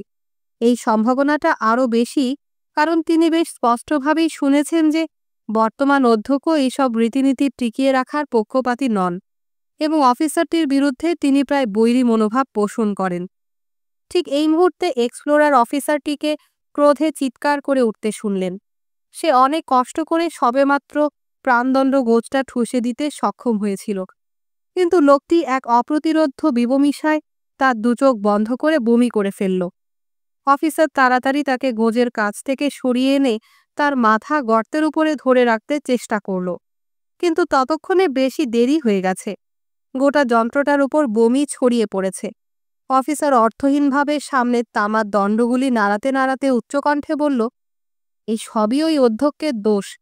যন্ত্রটা শুয়োরের খোঁয়ারের মতো নোংরা হয়ে গেল। কম্পিত হস্তে সে এক্সপ্লোরারকে কি হয়েছে তা দেখালো। আমি কি এক নাগারে ঘন্টার পর ঘন্টা ধরে তাকে বোঝাতে চেষ্টা করিনি যে প্রাণদণ্ড কার্যকর করার আগে পুরো একদিন লোকটাকে উপোস রাখতে হবে? কিন্তু আমাদের নতুন নমনীয় নীতি ভিন্নভাবে চিন্তা করে। অধ্যক্ষের বাড়ির মহিলারা তাকে এখানে নিয়ে আসার আগে পেট ভরে মিষ্টি খাওয়ায়। ও সারা জীবন পচা মাছ খেয়ে কাটিয়েছে, আর এখন তাকে ঠুসে খাওয়ানো হলো মিঠাই মন্ডা। তবু কাজটা করা সম্ভব হতো, ওদের বিরুদ্ধে আমার কিছুই বলার থাকতো না। কিন্তু গত 3 মাস ধরে বারবার আবেদন করা সত্ত্বেও ওরা আমাকে একটা নতুন পশমি গোঁজ দিল না কেন? যে গোঁজটা 100 জন মানুষ তাদের লালা দিয়ে ভিজিয়েছে, তাদের জীবনের শেষ মুহূর্তে তারা যেটাকে দাঁত দিয়ে সজোরে কামড়েছে, সেটা মুখে গুঁজে দিলে একটা লোক কি করে বমি না করে পারবে? দণ্ডপ্রাপ্ত লোকটা ততক্ষণে তার মাথা নিচে নামিয়ে শুয়ে পড়েছে। তাকে দেখাচ্ছিল খুব শান্তিময়, আর সৈনিকটি তখন বন্দির শার্টটা দিয়ে যন্ত্রটা পরিষ্কার করতে ব্যস্ত হয়ে পড়েছিল। অফিসার এক্সপ্লোরারের দিকে একটু অগ্রসর হতেই তিনি একটা অস্পষ্ট আশঙ্কায় এক পা পিছিয়ে গেলেন, কিন্তু অফিসার তার একটা হাত শক্ত করে ধরে তাকে একপাশে টেনে নিয়ে বলল, আমি আপনার সঙ্গে গোপনে কয়েকটা কথা বলতে চাই, ঠিক আছে? অবশ্যই, এক্সপ্লোরার বললেন, তারপর চোখ নিচু করে তার কথা শুনে গেলেন। এই যে প্রাণদণ্ড কার্যকর করার প্রণালী ও পদ্ধতি আপনি দেখলেন, যাকে অভিনন্দন জানাবার সুযোগ আপনি পেলেন, এই মুহূর্তে আমাদের উপনিবেশে তার খোলামেলা সমর্থক খুব বেশি নেই। আমি এর একমাত্র প্রবক্তা, এবং সেই সাথে প্রাক্তন অধ্যক্ষের ঐতিহ্যের একমাত্র সমর্থক। আমার মনে হয় না এই পদ্ধতির আর সম্প্রসারণ কখনো সম্ভব হবে। বস্তুতপক্ষে যেমন আছে সেইভাবে টিকিয়ে রাখতেই আমাকে আমার সমস্ত শক্তি ব্যয় করতে হচ্ছে। আগের অধ্যক্ষের জীবদ্দশায় এই উপনিবেশ ছিল তার অনুসারী বৃন্দ দ্বারা পূর্ণ। তার প্রত্যয়ের শক্তি এখনও আমার মধ্যে কিছুটা বিদ্যমান, কিন্তু তার ক্ষমতার অনুপরিমাণও নেই। ফলে ওই অনুসারীরা মুখ গোমরা করে দৃষ্টির অন্তরালে সরে গেছে। এখনও অনেকে আছে বটে, কিন্তু সে কথা কেউ স্বীকার করবে না। আপনি যদি আজ চাখানায় যেতেন, আজ এই প্রাণদণ্ডের দিনে, আর কী সব কথাবার্তা সেখানে হচ্ছে তা যদি শুনতেন, তাহলে হয়তো শুধু অস্পষ্ট দ্ব্যর্থব্যঞ্জক মন্তব্যই আপনার কানে আসত। অনুসারীরাই এসব মন্তব্য করত, কিন্তু বর্তমান অধ্যক্ষের তত্ত্বাবধানে এবং তার নীতিমালার আওতায় সেসব আমার কোনো কাজে আসবে না। আর তাই আমি আপনাকে জিজ্ঞাসা করছি, এই অধ্যক্ষ আর তার মহিলারা যারা তাকে প্রভাবিত করছে, তাদের জন্য কি এরকম একটা কাজ, একটা সারা জীবনের কীর্তি, সে যন্ত্রটাকে দেখালো, নষ্ট হয়ে যাবে? এটা কি হতে দেয়া উচিত? আমাদের এখানে যদি জনৈক ব্যক্তি শুধু একজন বিদেশি হয়েও মাত্র কয়েকদিনের জন্যেও এসে থাকেন, তবুও। কিন্তু নষ্ট করার মতো একটুও সময় নেই। বিচারক হিসাবে আমার দায়িত্ব পালনের ওপর একটা আক্রমণ আসন্ন হয়ে উঠেছে। ঠিক এই মুহূর্তে ইতিমধ্যেই অধ্যক্ষের দপ্তরে একাধিক আলোচনা সভা অনুষ্ঠিত হচ্ছে। আমাকে যার বাইরে রাখা হচ্ছে। এমনকি আমাদের এখানে আপনার আজকের আসাটাও একটা তাৎপর্যময় পদক্ষেপ। ওরা সবাই কাপুরুষ। আপনাকে ওরা একটা ঢাল হিসাবে ব্যবহার করছে। আপনাকে, একজন বিদেশিকে। ওহ, আগের দিনগুলিতে কীরকম যে ছিল প্রাণদণ্ড কার্যকরণের অনুষ্ঠান! অনুষ্ঠানের গোটা একদিন আগে থেকে সমস্ত উপত্যকা লোকজনে পূর্ণ হয়ে যেত। শুধু দেখবার জন্য ওরা এসে হাজির হতো। খুব সকালেই অধ্যক্ষ তার পরিবারের মহিলাদের নিয়ে উপস্থিত হতেন। তুর্যনিনাদে গোটা ক্যাম্প গমগম করে উঠত। আমি প্রতিবেদন পেশ করতাম যে সবকিছু প্রস্তুত। সমবেত লোকজন, কোনো উচ্চপদস্থ কর্মচারী অনুপস্থিত থাকতে সাহস পেতেন না। যন্ত্রের চারপাশে গুছিয়ে বসতেন তারা। এই যে বেতের চেয়ারের স্তূপ দেখছেন, এগুলি হলো সেই যুগের করুণ বিদ্যমান অংশ। যন্ত্রটাকে নতুন করে পরিষ্কার করা হতো। সেটা ঝকঝক করত। প্রায় প্রত্যেক প্রাণদণ্ডের জন্য আমি নতুন খুচরা যন্ত্রাংশ পেতাম। শত শত দর্শকের চোখের সামনে সবাই উদ্গ্রীব হয়ে পায়ের ডগার উপর দাঁড়িয়ে আছে, ওই পাহাড়ের পাদদেশ পর্যন্ত। অধ্যক্ষ নিজে লোকটাকে মইয়ের নিচে শুইয়ে দিতেন। আজ যে কাজ একজন সাধারণ সৈনিক করছে, সেটা তখন ছিল আমার কাজ। আর আমি ছিলাম সভাপতি বিচারক। আমার জন্য তা ছিল অতীব সম্মানের। তারপর শুরু হতো প্রাণদণ্ড কার্যকর করা। কোনো বেসুরো ধ্বনি যন্ত্রের কর্মধারা বিঘ্নিত করত না।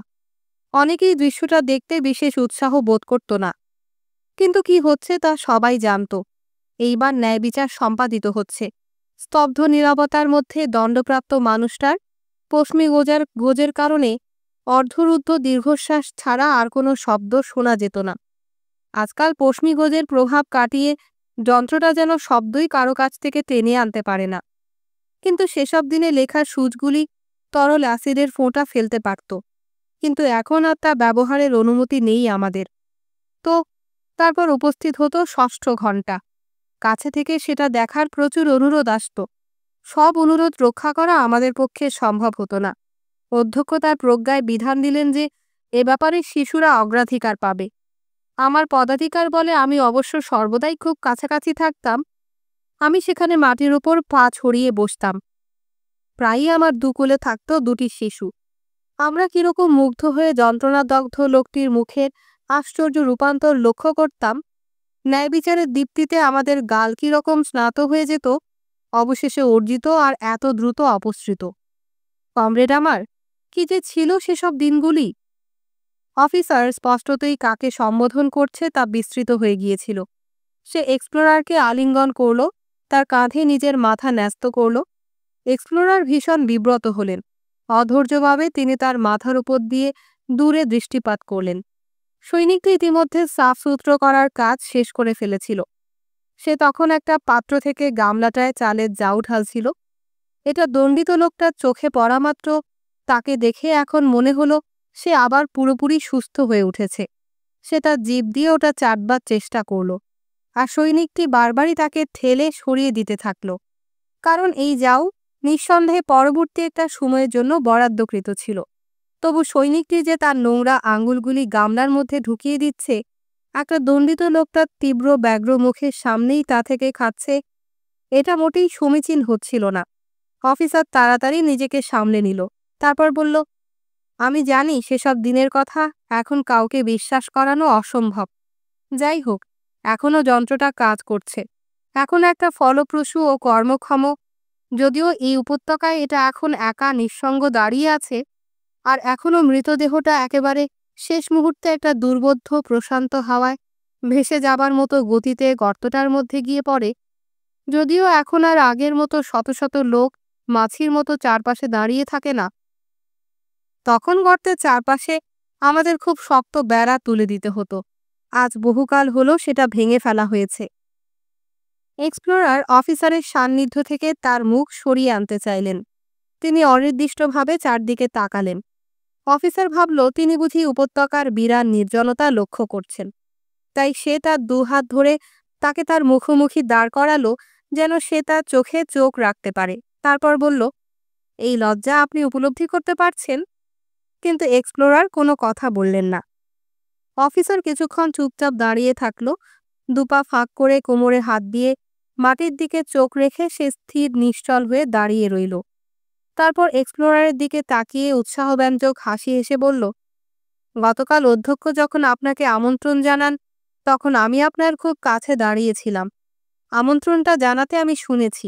আমি অধ্যক্ষকে চিনি। আমি তখনই তার উদ্দেশ্য বুঝে ফেলি।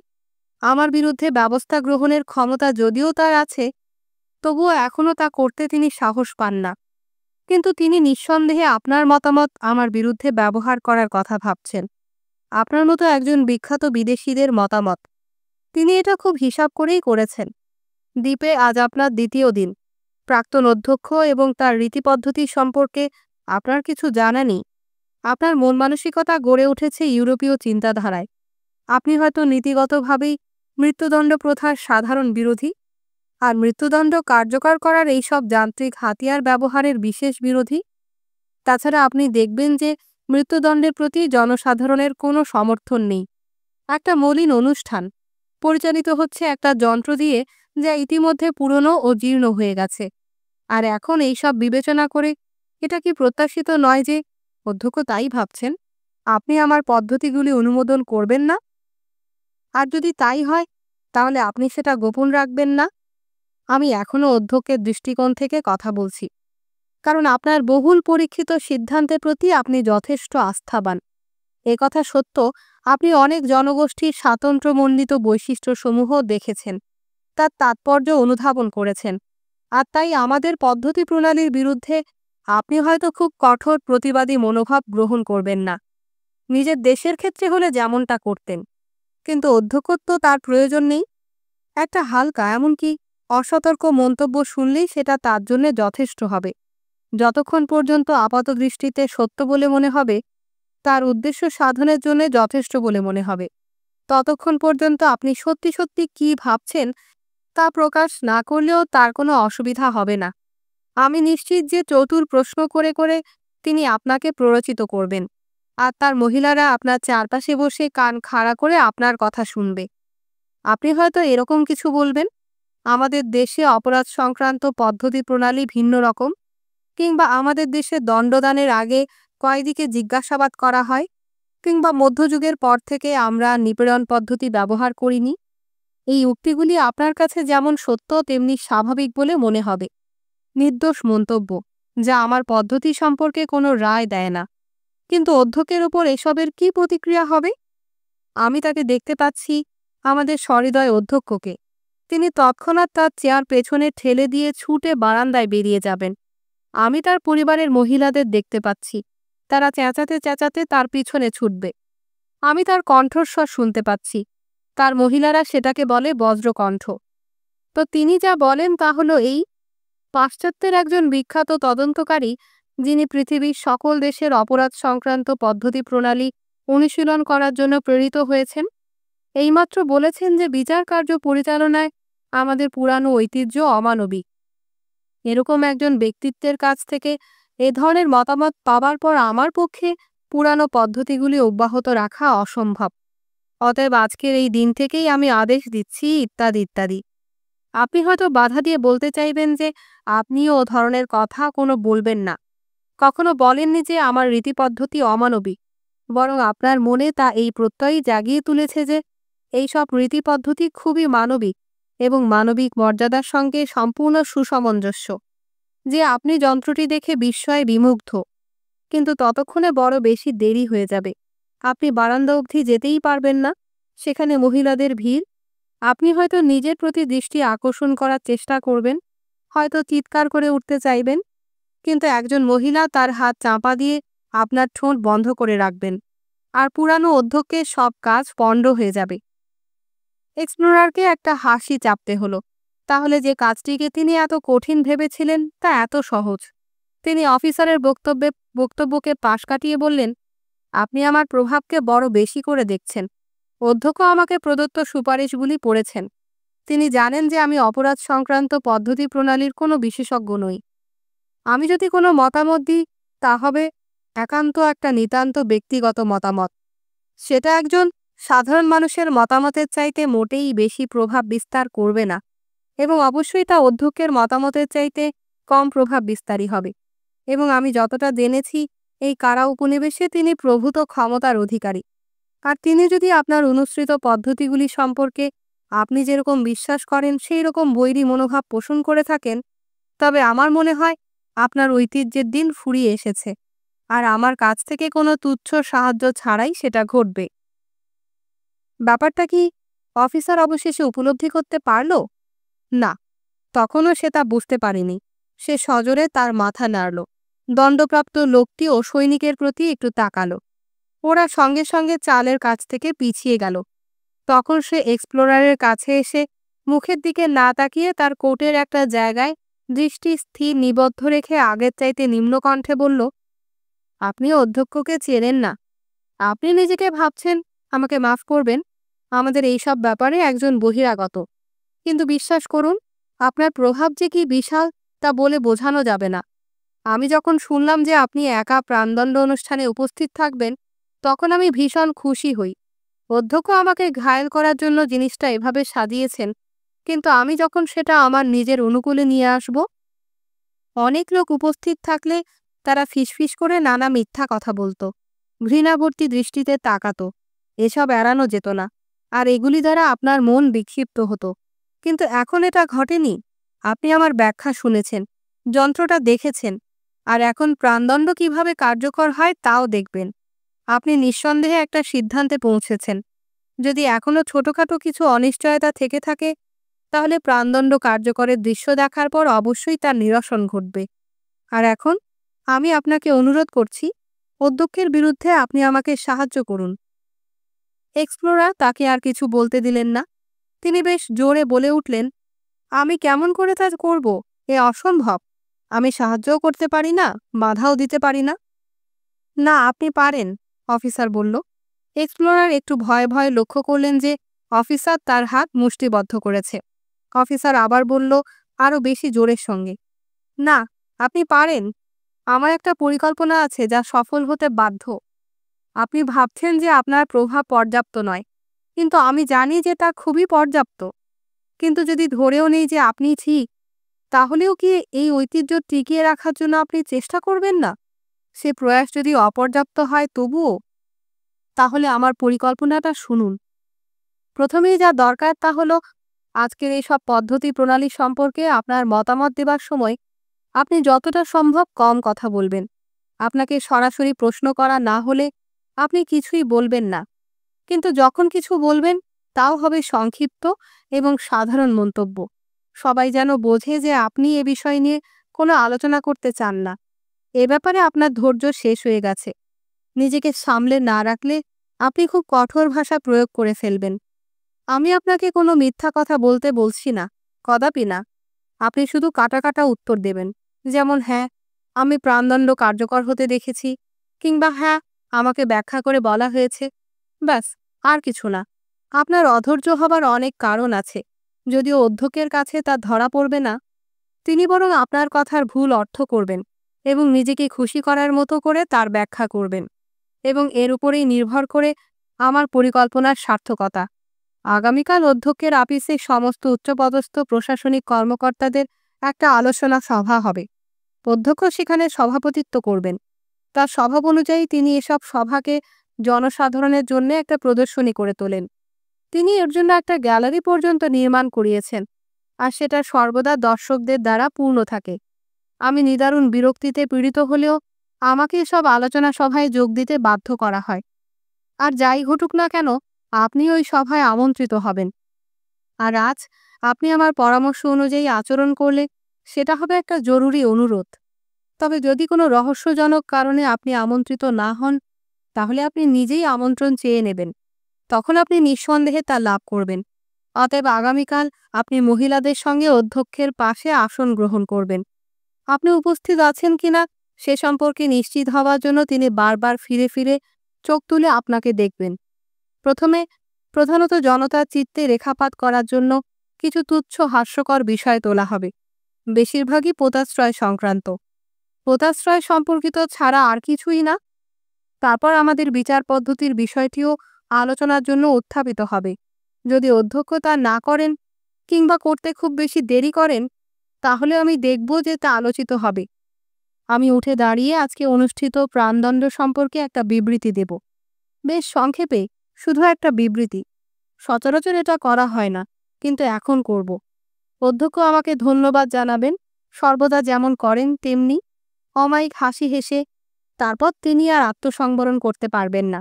এই চমৎকার সুযোগটা তিনি আঁকড়ে ধরবেন।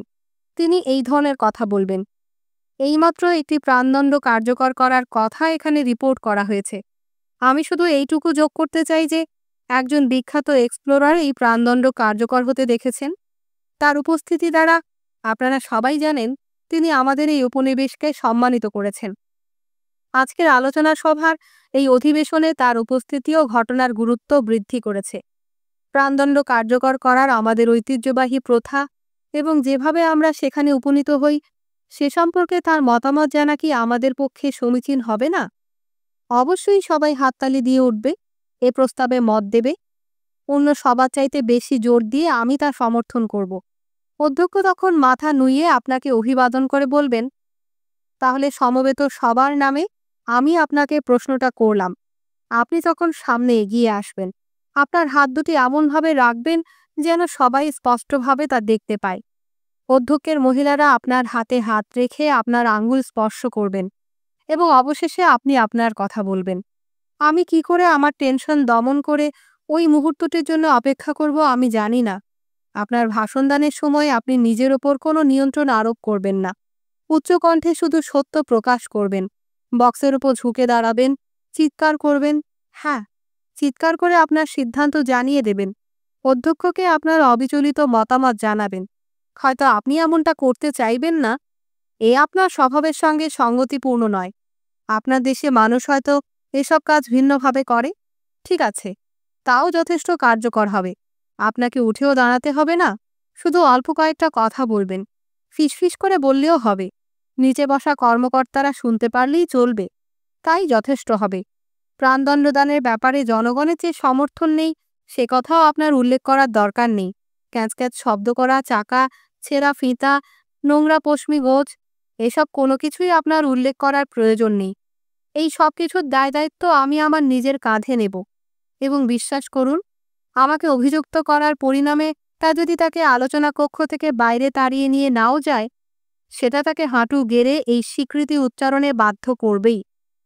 হে পুরনো অধ্যক্ষ, আমি বিনম্র চিত্তে আপনার ক্ষমা ভিক্ষা করছি। এই হলো আমার পরিকল্পনা। এটা বাস্তবায়িত করতে আপনি কি আমাকে সাহায্য করবেন? অবশ্যই আপনি এটা করতে ইচ্ছুক।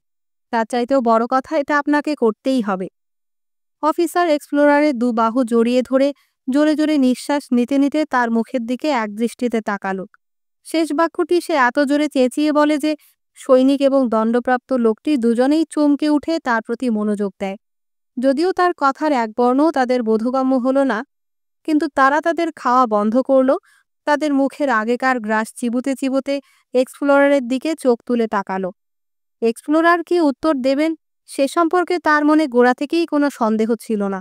তিনি তার জীবনে এত বেশি কিছু দেখেছেন যে এক্ষেত্রে তার মনে কোনো অনিশ্চয়তা দেখা দেয়নি। তিনি ছিলেন যথার্থই মানি এবং নির্ভীক। কিন্তু তবু সৈনিক এবং মৃত্যুদণ্ডপ্রাপ্ত লোকটির সামনে দাঁড়িয়ে এখন তিনি ইতস্তত করলেন। একটা নিঃশ্বাস টানতে যতটা সময় লাগে ঠিক ততটুকু সময়ের জন্য। কিন্তু অবশেষে তিনি বললেন, যা তাকে বলতেই হতো, না।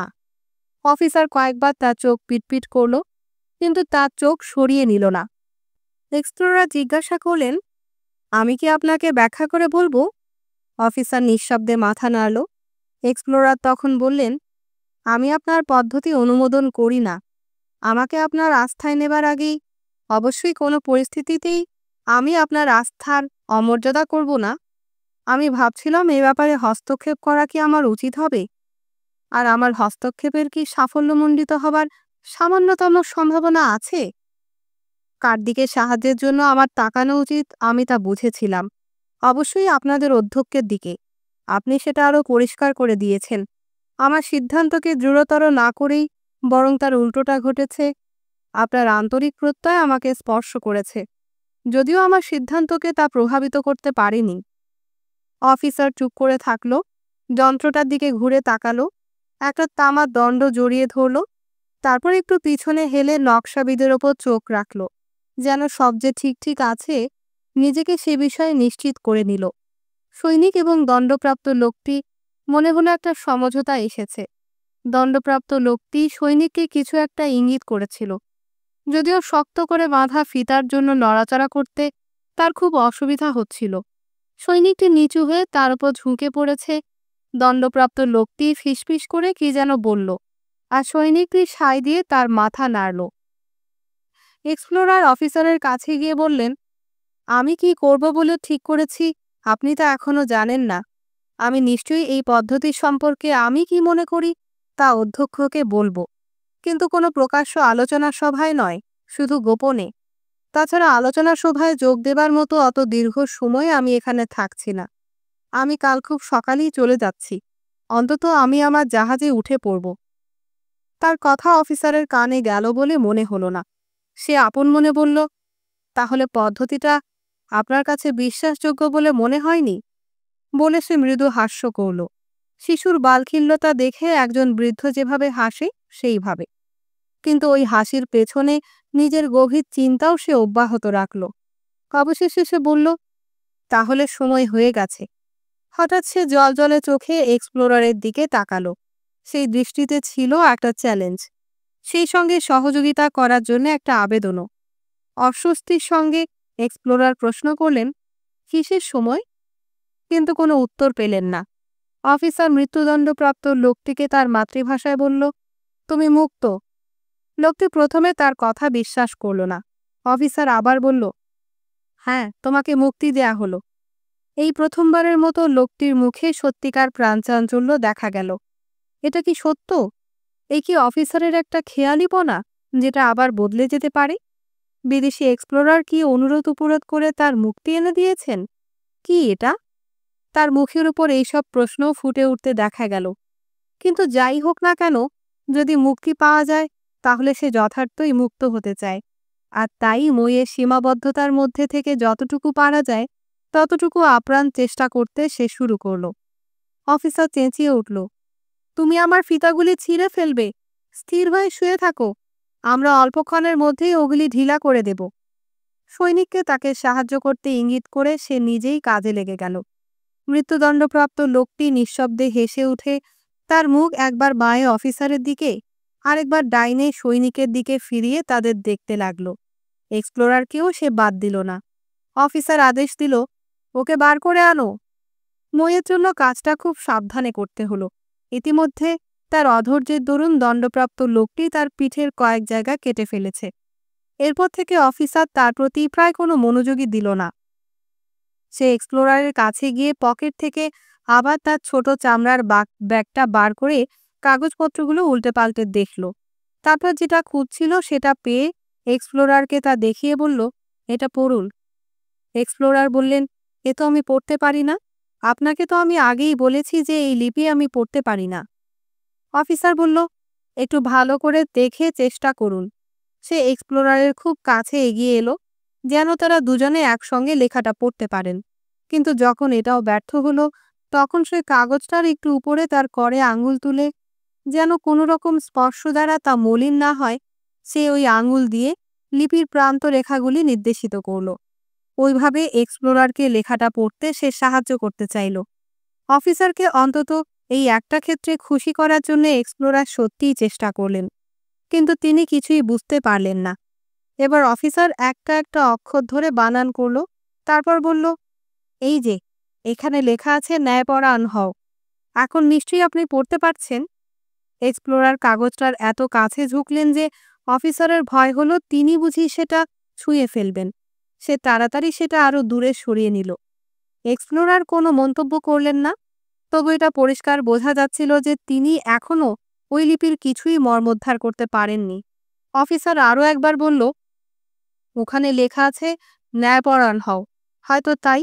এক্সপ্লোরার বললেন, আমি আপনাকে বিশ্বাস করতে প্রস্তুত আছি। এবার অন্তত আংশিক সন্তুষ্ট হয়ে অফিসার বলল, তো ঠিক আছে। বলেই কাগজটা নিয়ে সে সিঁড়ি বেয়ে উপরে উঠে গেল। খুব সন্তর্পণে কাগজটা নকশাবিদের ভেতরে স্থাপন করল। তারপর সবগুলি চাকার অবস্থান অদলবদল করল বলে মনে হলো। যন্ত্রটা ছিল খুবই জটিল প্রকৃতির।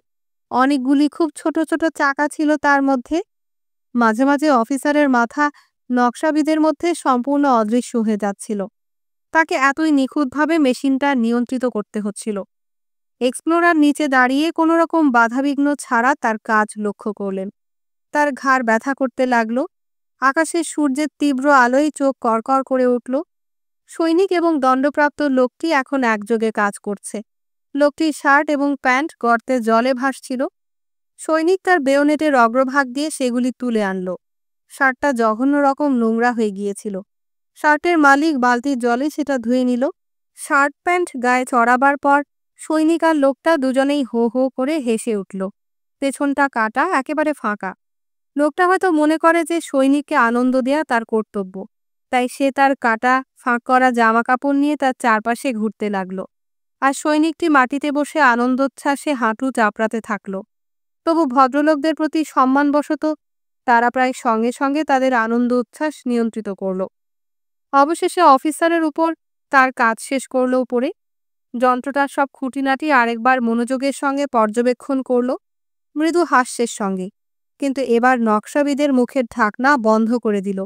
এ পর্যন্ত যেটা খোলা ছিল নিচে নেমে এলো, গর্তের ভেতরে তাকালো, তারপর দণ্ডপ্রাপ্ত লোকটির দিকে সন্তোষের সঙ্গে লক্ষ্য করল যে জল থেকে তার জামা কাপড় তুলে আনা হয়েছে। তারপর বালতির জলে নিজের হাত ধোয়ার জন্য সেদিকে এগিয়ে গেল। বড্ড দেরিতে লক্ষ্য করল যে সে জল অসম্ভব নোংরা। হাত পরিষ্কার করতে না পারায় অখুশি হলো। শেষে হাত দুটি বালতিতে ঢুকিয়ে দিল। এই বিকল্প ব্যবস্থা তাকে খুশি করল না, কিন্তু তাকে তা মেনে নিতে হলো। তারপর সে সোজা হয়ে দাঁড়িয়ে তার ইউনিফর্মের বোতামগুলি খুলতে আরম্ভ করল। এই সময় তার কলারের নিচে মেয়েদের যে দুটো রুমাল সে গুঁজে রেখেছিল তা তার হাতের ওপর খসে পড়ল। সে রুমাল দুটি দণ্ডপ্রাপ্ত লোকটির দিকে ছুঁড়ে দিয়ে বলল, এই যে তোমার রুমাল। তারপর এক্সপ্লোরারকে ব্যাখ্যাদান করে বলল, মেয়েদের কাছ থেকে উপহার পেয়েছিল। সে তার ইউনিফর্মের কোট এবং অন্যান্য কাপড় জামা সুস্পষ্ট দ্রুততার সঙ্গে খুলছিল, কিন্তু তা সত্ত্বেও প্রতিটি কাপড় সে স্পর্শ করছিল যত্ন ও মমতার সঙ্গে। কোটের গায়ে রূপালি লেসের ওপর দিয়ে সে তার আঙুলগুলি পর্যন্ত সাদরে বুলালো। এর একটা সুতার গুচ্ছ নেড়ে ঠিক জায়গায় বসালো, কিন্তু একটা পোশাক গা থেকে খোলার সঙ্গে সঙ্গে সে তা এক ধরনের অনিচ্ছুক ঝাঁকুনির সঙ্গে তৎক্ষণাৎ গর্তের মধ্যে ছুঁড়ে ফেলে দিচ্ছিল।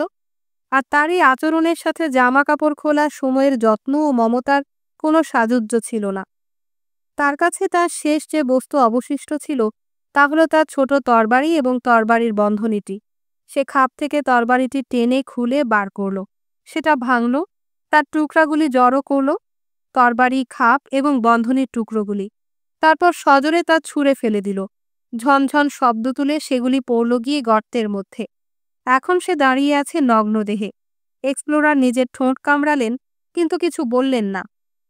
কি হতে যাচ্ছে তা তিনি ভালো করেই বুঝতে পারছিলেন, কিন্তু অফিসারকে বাধা দেবার তার কোনো অধিকার নেই। অফিসার বিচার সংক্রান্ত যে পদ্ধতি প্রণালী এতকাল সযত্নে রক্ষা করে এসেছেন তার অবসান যদি সত্যি সত্যি এত সন্নিকট হয়ে থাকে, যার অবসানে সম্ভবত তার হস্তক্ষেপও একটা ভূমিকা রেখেছে, এবং যে সম্পর্কে তার নিজেরও একটা অঙ্গীকার আছে বলে তিনি মনে করেন, তাহলে অফিসার ঠিক কাজটিই করছে। তার জায়গায় তিনি হলেও অন্য কিছু করতেন না। সৈনিক এবং দণ্ডপ্রাপ্ত লোকটি প্রথমে কি হচ্ছে তা বুঝতে পারেনি। গোড়ার দিকে তারা কিছুই দেখেনি। রুমাল দুটি ফেরত পেয়ে দণ্ডপ্রাপ্ত লোকটি খুব খুশি হয়েছিল, কিন্তু তার সে আনন্দ বেশিক্ষণ স্থায়ী হয়নি। সৈনিকটি হঠাৎ অপ্রত্যাশিত এক টানে তা তার কাছ থেকে ছিনিয়ে নেয়। সৈনিক রুমাল দুটি তার বেল্টের নিচে গুঁজে রাখে, আর দণ্ডপ্রাপ্ত লোকটি সেখান থেকে তার টেনে আনতে চেষ্টা করে। কিন্তু সৈনিক ছিল সতর্ক, তাই তাদের ধস্তাধস্তি চলতে থাকে, বহুলাংশেই কৌতুকের সঙ্গে। অফিসারকে যখন সম্পূর্ণ নগ্নদেহে দাঁড়িয়ে থাকতে দেখা গেল শুধু, তখনই তাদের মনোযোগ সেদিকে আকৃষ্ট হয়। দণ্ডপ্রাপ্ত লোকটি একটি বিশেষ ধারণা দ্বারা অভিভূত হল। তার মনে হলো একটা বিশাল পরিবর্তন অত্যাসন্ন। যা তার ক্ষেত্রে ঘটতে যাচ্ছিল, এখন সেটা অফিসারের ক্ষেত্রে ঘটবে, হয়তো একেবারে শেষাবধি। মনে হয় বিদেশি এক্সপ্লোরারই এই আদেশ দিয়েছেন। তাহলে এই হলো প্রতিশোধ।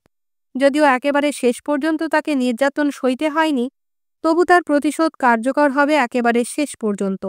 একটা নিঃশব্দ প্রশস্ত হাসি তার মুখে ফুটে উঠল, এবং বাকি গোটা সময়টুকু ধরে সে সেখানে লেগে থাকল।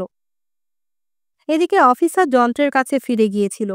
সে যে যন্ত্রটাকে খুব ভালোভাবে বোঝে তা আগেই পরিষ্কার হয়ে গিয়েছিল, কিন্তু এখন সে ওটাকে যেভাবে নিয়ন্ত্রিত করছিল, যেভাবে ওটা তার সব নির্দেশ পালন করে যাচ্ছিল, তা ছিল মাথা ঘুরিয়ে দেবার মতো। সে তার হাত বাড়িয়ে দেবার সঙ্গে সঙ্গে যেন মইটা কয়েকবার উপরে উঠে আর নিচে নেমে তাকে গ্রহণ করবার জন্য নিজেকে ঠিক অবস্থানে নিয়ে এলো। সে শুধু শয্যার প্রান্তদেশ ছুঁল, আর সঙ্গে সঙ্গে তার স্পন্দন শুরু হয়ে গেল। পশমি গোঁজটা তার মুখের সঙ্গে মিলিত হবার জন্য এগিয়ে এলো। বোঝা যাচ্ছিল যে ওটা মুখে নিতে অফিসার সত্যিই অনিচ্ছুক, কিন্তু তা শুধু এক মুহূর্তের জন্য।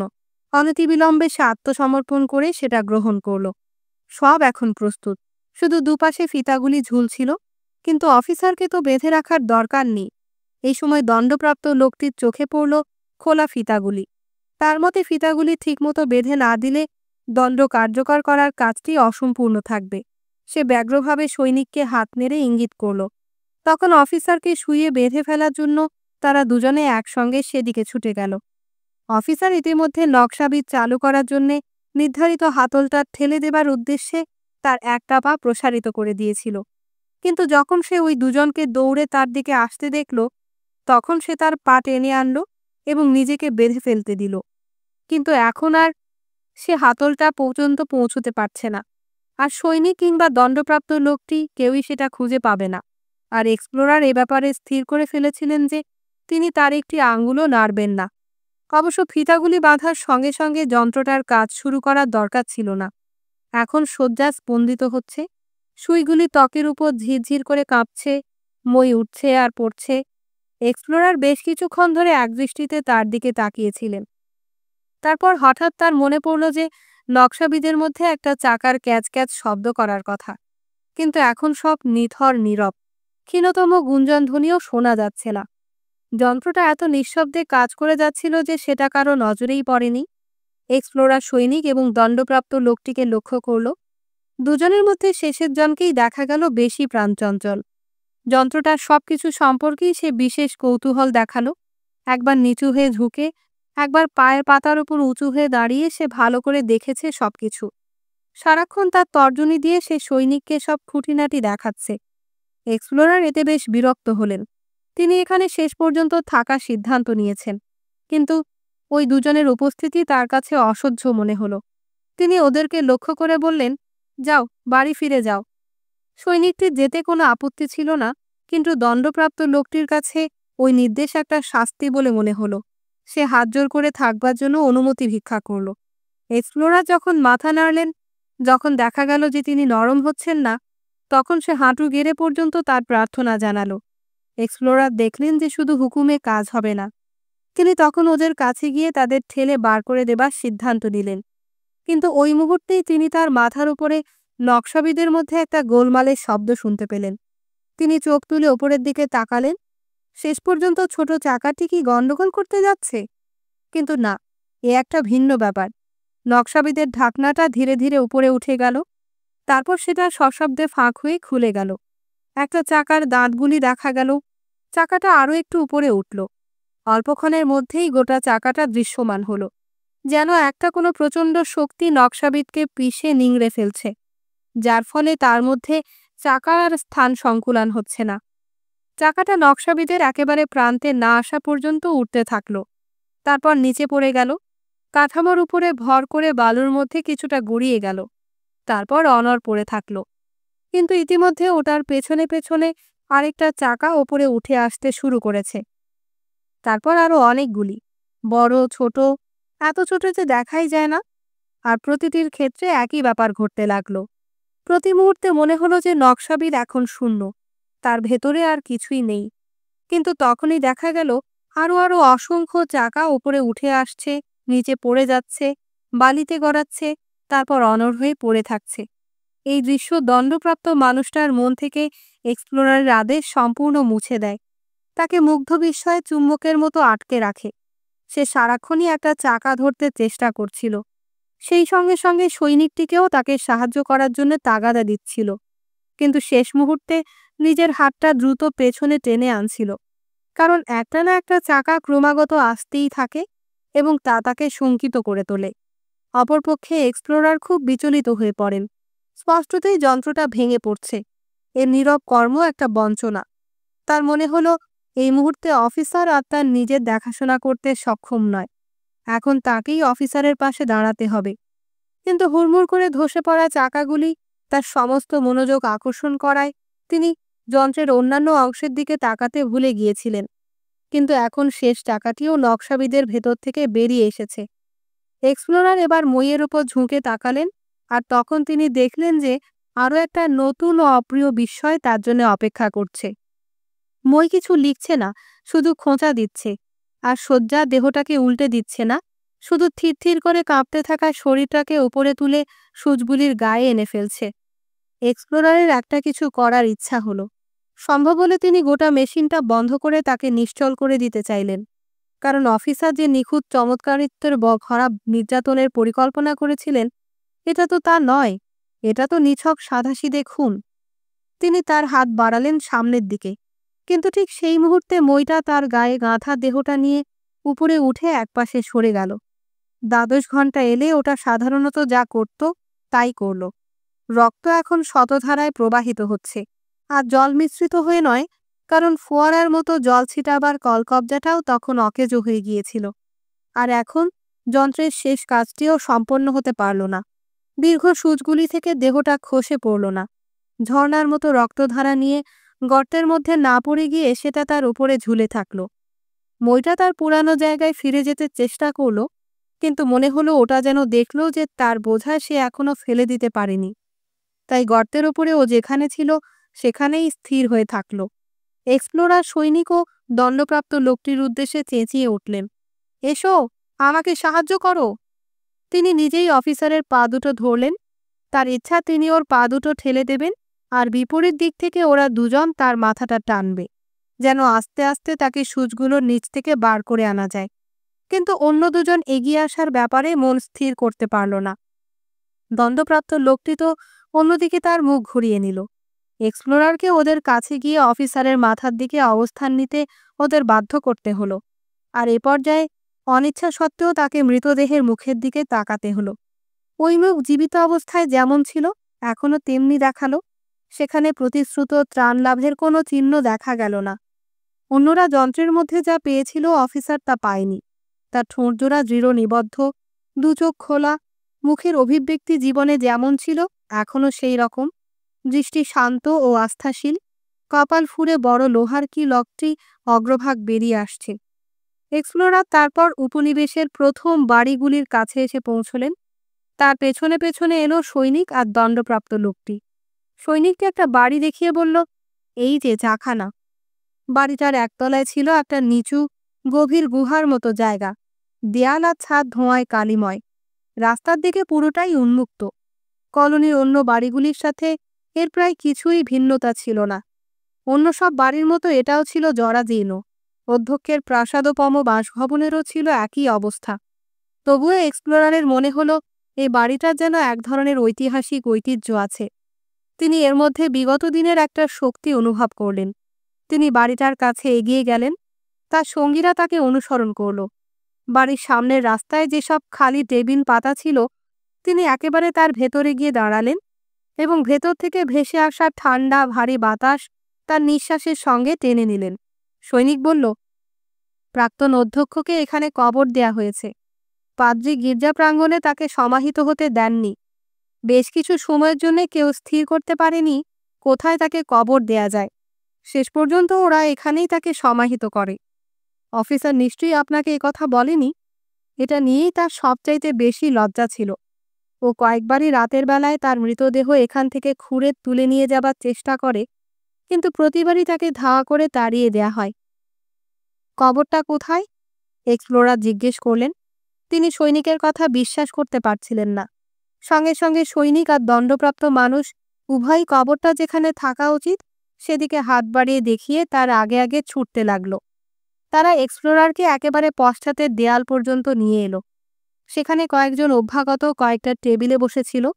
স্পষ্টতই জাহাজঘাটের শ্রমিক, বলিষ্ঠ মানুষ এরা।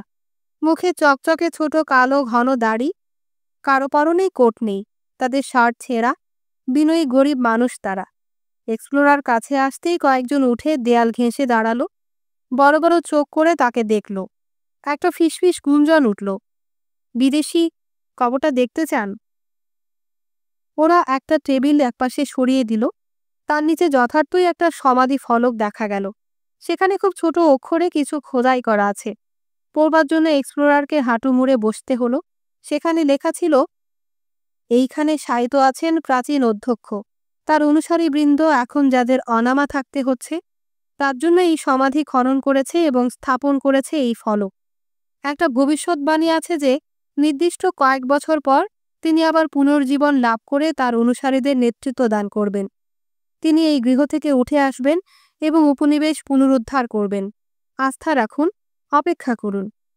এক্সপ্লোরার পড়া শেষ করে উঠে দাঁড়িয়ে দেখলেন যে চারপাশের সবাই তাকে ঘিরে দাঁড়িয়ে আছে। তারা হাসছে, যেন তারাও লেখাটা পড়েছে আর তাদের কাছে তা খুবই হাস্যকর মনে হয়েছে।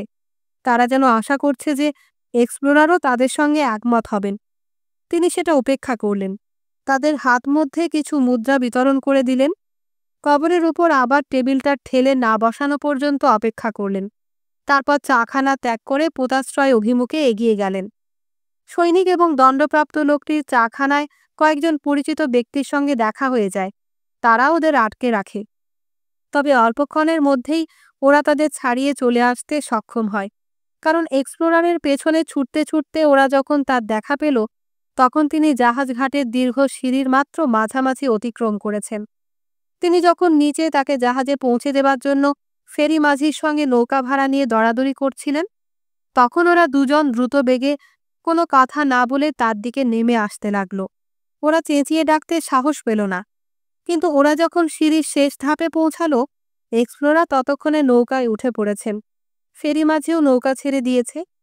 ওরা লাফ দিয়ে নৌকায় উঠতে পারত, কিন্তু এক্সপ্লোরার পাটাতন থেকে একটা ভারী মোটা দড়ি তুলে সেটা দিয়ে ওদের আঘাত করার ভয় দেখালেন। ওরা লাফটা দেবার চেষ্টা করল না।